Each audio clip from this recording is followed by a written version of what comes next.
नमस्कार जय जगन्नाथ मु सोनी आपण को स्वागत करछि सोनी किचन यानी ब्लॉग चैनल को। आशा करछि जगन्नाथ कृपारू आपण माने समस्ते भलरे थिबे। जोड़ी थांतु भलरे थांतु सुरक्षित थांतु। वीडियो को फास्ट टू लास्ट जाए देखुथिबे। जदि पसंद आसला गोटे लाइक करिवे, फ्रेंड बे सहित शेयर करिवे। आ चैनल जदि नुआ अछंती चैनल गोटे सब्सक्राइब करनेबे। तो डेरी नगरी चंदु स्टार्ट करिबा। आज टिप्स रे अछि आपणकर फेस को नेकी। तो ये आपणकर फेस रे पूरा फेशियल परी काम देव। आपड़ जदि बाहर को कड़े बाहरुचंती तो अध घंटा पूर्व आपको लगातु। देखिए आपणकर फेस रो चमक आप निजे देखले जानि परिबे केते सुंदर भाव रे आपणकर फेस ग्लो करिवो। तो एड देखंतु मु नेछि रॉ मिल्क कंचा क्षीर रे आपणकर लैक्टिक एसिड अछि जोटा कि आपणकर स्किन को पूरा हाइड्रेट करिवो। एंटी इन्फ्लेमेटरी प्रॉपर्टी अच्छी कंचा क्षीर रे। विटामिन्स एंड मिनरल्स अच्छी आपणकर जो कंचा क्षीर रे। ये हेल्प करता है स्किन रे ने स्किन को ग्लो करिया पई, स्किन को मॉइस्चर रखिया को, स्किन को सॉफ्ट रखिया को माने ब्राइट करिवो आपणकर फेस। कंचा क्षीर आपणकर स्किन ने पूरा टोनर भली काम करता है। तो देखिले आपण कंचा क्षीर गुण भी जानिले। तो ये गोटे स्पून ठू अधिक हम मुझे जाइए रॉ मिल्क। तो ये आम अलग जिनस आड करनवा। वीडियो को बिल्कुल भी स्किप करूँ कहना स्किप कले आपण किसी भी जानीपर। तो कौन कौन जिनस आम ये व्यवहार करवा जोटा कि आपणकर फेस पाई निहाती माने बहुत बढ़िया काम करिवो आपणकर स्किन ग्लो करने। तो तापर आम नहीं जावा नेक्स्ट जिनस नहीं जावा ग्राम फ्लोर माने बेसन आपणकर फेस को पूरा क्लींजर भली काम करिवो आपणकर फेस रे बेसन ग्राम फ्लोर। तो देखंतु एठी मो हाफ स्पून नहीं जाइए ग्राम फ्लोर जोटा कि आपणकर डेड स्किन सेल को रिमूव करिवो, स्किन को पूरा स्मूथ करिवो। बेसन रे आपणकर एंटी बैक्टीरियल प्रॉपर्टी अच्छी, एंटी इन्फ्लेमेटरी प्रॉपर्टी अच्छी। आपणकर आक्ने दूर करिवो, बैक्टीरिया को सब मारिवो। आपणकर स्किन ने पूरा टेक्सचर चेंज करदेव। याकू आप फेस पैक भाव डेली आपणकर फेस रे व्यवहार करें। स्किन को पूरा ब्राइट करिवो, स्किन ने पूरा टोनर भली काम करिवो। तो बेसन रो बहुत किछि गुण अच्छी। आगर लोक मैंने केवल बेसन हलदी लगेकि से मुँह को बहुत चिकचिक करते ना फेस वाश थिला ना साबुन लगौले। मुहरे खाली बेसन लगेकि मुँह से धोउले। खाली बेसन लगे मुँह को धोई हो। आपन को देखे नेबी।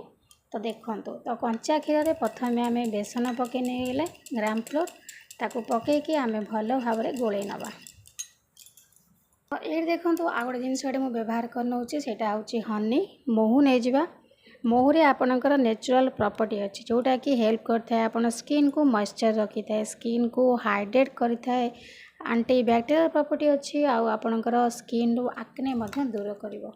तो देखंतु एठी आम टिक्की पकई नवा महू 2 ରୁ 3 बुंदा पकई नेबे। महू आपणकर स्किन को हाइड्रेट रखिबारे हेल्प करता है आपणकर हनी।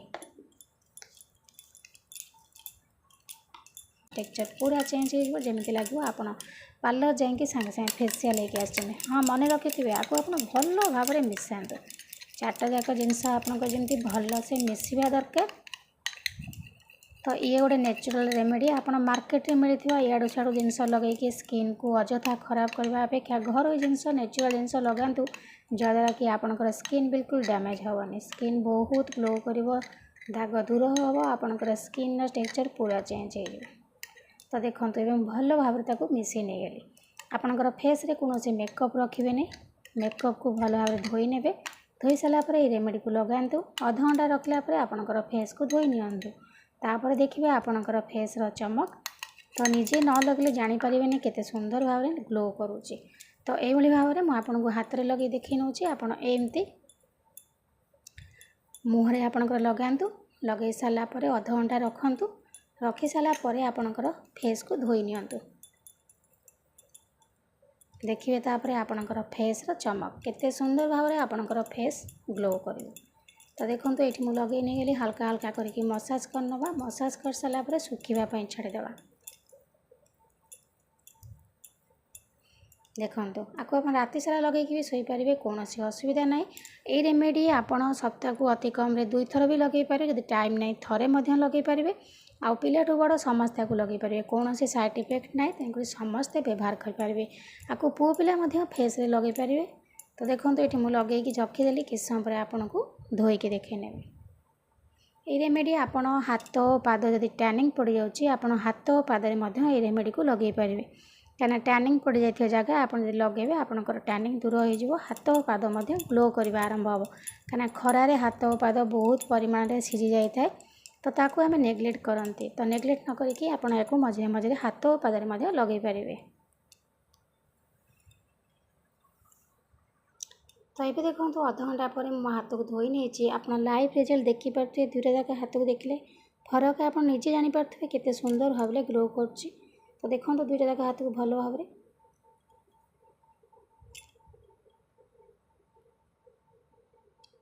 ତ ଦେଖିଲେ ତ ଆପଣ ସାଙ୍ଗେ ସାଙ୍ଗେ ଆପଣଙ୍କ ସାମ୍ନାରେ ମୁଁ ରେଜଲ୍ଟ ଦେଖେଇଲି କେତେ ସୁନ୍ଦର ଗ୍ଲୋ କରୁଛି।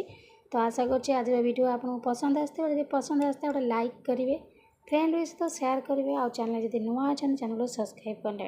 ତ ଆଜି ପାଇଁ ମୁଁ ବିଦାୟ ନେଉଛି, ପୁଣି ଦେଖା ହେବି ଆପଣଙ୍କ ସହିତ ନେକ୍ସଟ ଭିଡ଼ିଓରେ।